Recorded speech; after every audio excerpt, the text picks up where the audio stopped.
আমি খুবই অভিভূত যে একটা দারুণ ব্যাপার।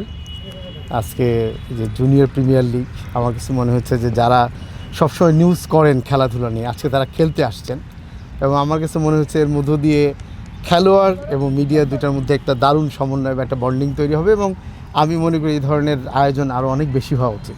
মিডিয়া কমিটির চেয়ারম্যান হওয়ার পর এটা আপনার প্রথম টুর্নামেন্ট আপনি আসছেন? ইয়াস, মিডিয়া কমিটির চেয়ারম্যান হওয়ার পর এটা আমার প্রথম এই টুর্নামেন্টে আসা এবং আমি অবশ্য দারুণ এবং বিশেষ করে এই জায়গাটাও খুব সুন্দর, একদম মেট্রো থেকে নেমেই দারুণ একটা জায়গা। জার্সিগুলো কেমন লেগেছে? আমার কাছে মনে হচ্ছে যে মানে আপনাদের টোটাল আয়োজনের মধ্যে আইপিএলের একটা ফ্লেভার আছে, মানে আমি বলতেছি না আইপিএল, বাট একটা ফ্লেভার দেওয়ার চেষ্টা হয়েছে, এটা দারুণ ব্যাপার।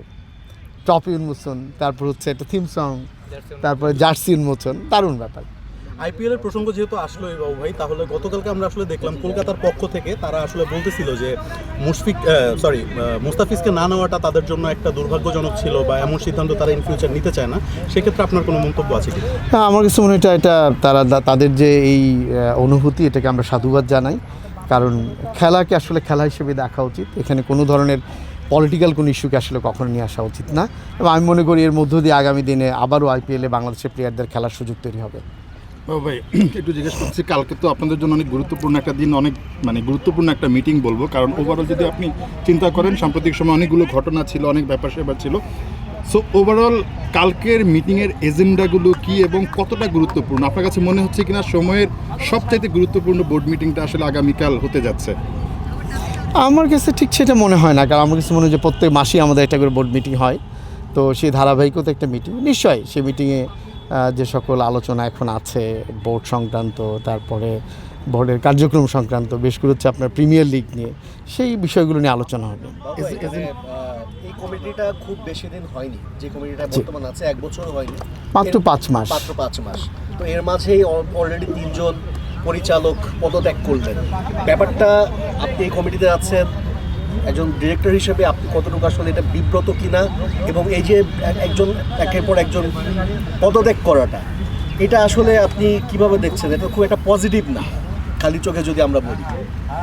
হ্যাঁ, এই ক্ষেত্রে দুটো বিষয়, কারণ যারা পদত্যাগ করেছেন তারা সবাই তাদের ব্যক্তিগত কারণে পদত্যাগ করেছেন, তারা নিজেরা বলেছেন। সুতরাং এই জায়গা থেকে আমি বিব্রত না, তবে এটা কাঙ্ক্ষিত না, এটুকু আমি বলতে পারি যে এটা আমরা যেহেতু একটা টিম হিসাবে এখানে একটা বোর্ড শুরু হয়েছিল, সেটা থাকলে নিশ্চয়ই বোর্ডের জন্য ভালো হতো। একজন দুজন বোর্ড ডিরেক্টরের সাথে আমার কথা হয়েছে, একজন না বেশ কয়েকজনের সাথে কথা হয়েছে এবং সেখানে তারা বলা হয়েছিল যে কিছু সংগঠক আছে যারা আপনাদের এই নির্বাচনটাকে অবৈধ বলছে বা নানানভাবে অনিয়মের অনেক কিছু বলছে। তাদের মধ্যে অনেকেই আপনাদের বর্তমান বোর্ড ডিরেক্টরদেরকে ফোন করেছে, তাদেরকে বলেছে যে আপনারা স্বেচ্ছায় আপনাদের বিকল্প কোনো কিছু চিন্তাভাবনা আছে কিনা, এটা 1 নাম্বার। আর 2 নাম্বার হচ্ছে এই Dhaka premier league, first division, second division, এইসব লিগ নিয়ে যে এত সমস্যা তৈরি হচ্ছে ক্লাবগুলোর সাথে, সিসিডিএমের যে প্রধান তিনি এই মুহূর্তে দেশে নেই, এরকম একটা পরিস্থিতিতে তিনি আসলে কতটুকু কাজ করছেন বা তিনি আসলে সেই অনলাইনে এগুলো কি সমাধান করা সম্ভব, নাকি তার আসলে এই মুহূর্তে দেশে থাকাটা জরুরি ছিল এই ধরনের সমস্যাগুলো সমাধানের জন্য?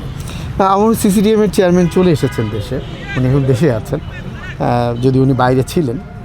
আমার কাছে মনে হয় ভাইয়া যে আমরা কিন্তু অনেকগুলোই অন্যান্য খেলা আমরা কিন্তু শুরু করেছি, তো আমি আসলে যেটা খুব মনে প্রাণে চাই যে প্রত্যেকটা ক্লাবই এখানে অংশগ্রহণ করুন, কারণ ক্লাবগুলো তো ক্রিকেটের বিরুদ্ধে না, যে সকল সংগঠক যারা আছেন তারাও কিন্তু দীর্ঘ সময় ধরে ক্রিকেট নিয়েই কাজ করতেছে।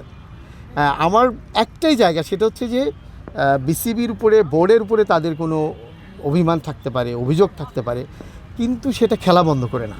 খেলা চালু অবস্থাতেও কিন্তু সেই অভিযোগগুলো নিয়ে আমরা আলোচনা করতে পারি, কথা বলতে পারি, অনেক কিছু হতে পারে। এবং আমি হোপফুলি যে আগের চাইতে এখন বোধহয় পরিস্থিতির কিছুটা পরিবর্তন হবে। হোপফুল, কিন্তু আলটিমেটলি আমরা তো এর আগেও দেখেছি যে অনেকগুলো ক্লাব পার্টিসিপেট করেনি, কিন্তু সেই সেম যদি অবস্থা হয় তো সেক্ষেত্রে বিকল্পটা কি?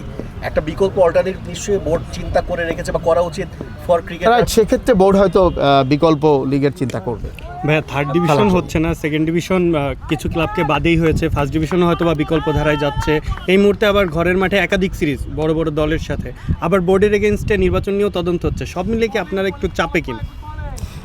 দেখেন, আমি শুরুতেই বলেছি যে আসলে বিসিবি হচ্ছে ক্রিকেট এবং ক্রিকেটার, এটা অবশ্যই বলতে পারেন, অবশ্যই চাপে। কারণটা হচ্ছে যে এই খেলাগুলো যত স্মুথ হবে, যত ভালো হবে, এটা আমাদের দেশের জন্য ভালো। এবং ধরেন এটা তো কোনো ক্লাবের জন্য কি ভালো যে কোনো লিগ না হওয়া, নিশ্চয়ই সেটা তাদের জন্য কিন্তু ভালো না, কোনো ক্রিকেটারের জন্য ভালো না। সুতরাং আমরা চাই যে আলাপ আলোচনা চলতে থাকুক, বাট খেলাগুলো মাঠে করা। আপনার কি মনে হচ্ছে অন্য সকল বোর্ড থেকে আপনার বোর্ডটাকে সবচেয়ে বেশি ডিফিকাল্টিস ফেস করতে হচ্ছে আগে যতগুলো বোর্ড ছিল আসলে? সেইভাবে যদি বলতে চান তাহলে কিন্তু এটা বলতে হবে যে আগের কোনো বোর্ড নিয়ে, কারণ আগের যে গভর্নমেন্ট ছিল, যারা ফ্যাসিস্ট ছিল, তাদের ব্যাপারে কিন্তু কেউই কখনো মুখ খুলে নাই। সুতরাং তখন সে প্রশ্নটা থেকে যায় যে তখন আসলেই কি কথা বলার সুযোগ ছিল কিনা। এটা আমার মনে হয় আপনারা যারা সাংবাদিক তারা আরও ভালো কোশ্চিন তাদের কাছে করতে পারবেন। হ্যাঁ, তো তখন যেহেতু কথা বলার সুযোগ ছিল না, সে কারণে হয়তো অনেক কথা তারা বলতে পারে নাই। এখন কথা বলার সুযোগ আছে, উন্মুক্ত পরিবেশ আছে, সো দ্যাট তারা বলতেছে। একটা প্রশ্ন করতে আছে, সেটা হচ্ছে যে আমরা অনেক সময় দেখি যে নজরে আনছেন কিনা বা এই ব্যাপারে কোনো আপনি উদ্যোগ নিচ্ছেন কিনা? আমার কাছে মনে হয় যে ভাই এখনও তো আমাদের এরকম কোনো গাইডলাইন নাই, সেই কারণে ধরেন এক ধরনের কথা বলতেই পারে। তবে আমার কাছে মনে হয় যে অবশ্যই সোশ্যাল মিডিয়া একটা গাইডলাইন থাকা উচিত যে আমরা আসলে কতটুকু পর্যন্ত বলবো বা বলবো না, এটা অবশ্যই আমাদের থাকা উচিত। এটা আমি পার্সোনালি ফিল করি যে এটা কিন্তু সব জায়গায় আছে। হ্যাঁ, আমার মনে হয় এখানেও আমি বলতেছি না যে কারো কথা নিষিদ্ধ করা বা বন্ধ করা এরকম মোটেই না, কিন্তু একটা গাইডলাইন বা একটা নীতিমালা থাকা উচিত। কারণ দিনের শেষে আসলে এমন কোনো অ্যাক্টিভিটিস আমাদের কারোর জন্যই নিশ্চয় কাম্য না যেটা আমাদের ক্রিকেটকে ক্ষতিগ্রস্ত করে। মোটা দাগে সেটা হচ্ছে সামনে তো আমাদের অনেকগুলো বড় বড় সিরিজ আছে, তো সব এই সিরিজগুলোর মধ্যে সবচেয়ে যেটা নিয়ে আর কি আমাদের আলোচনা সেটা হচ্ছে ভারত সিরিজটা নিয়ে। সম্প্রতি কি আপনাদের ভারতীয় ক্রিকেট বোর্ডের সাথে কোনো যোগাযোগ হয়েছে কিনা? হ্যাঁ, আমাদের সব বোর্ডের সাথেই আইসিসি থেকে শুরু করে সবার সাথেই যোগাযোগ আছে, একটা চিঠি দেওয়া হয়েছে শুনেছিলাম ভারতীয় ক্রিকেট বোর্ডকে, এমন কিছু কি সম্পর্ক উন্নয়নের ক্ষেত্রে? না, এমনিতেই তো সম্পর্ক উন্নয়নের জন্য তাদের সাথে সার্বক্ষণিক যোগাযোগ তো আছে আমাদের। বাবা একটু মোটা দাগে যদি কালকের এজেন্ডাগুলো বলতে, মানে গুরুত্বপূর্ণ যে এজেন্ডাগুলো কী কী নিয়ে আলোচনা হবে, আপনারা নিশ্চয়ই একটা গাইডলাইন পেয়েছেন, সো একটু যদি বলতেন। এমনি নিয়মিত মিটিং তো, সেখানে ধরেন আমাদের প্রিমিয়ার লিগ, তারপর হচ্ছে আপনার ওমেন্স বিপিএল, এগুলো সব নিয়মিত বিষয়গুলো নিয়ে আলোচনা হবে আর কি।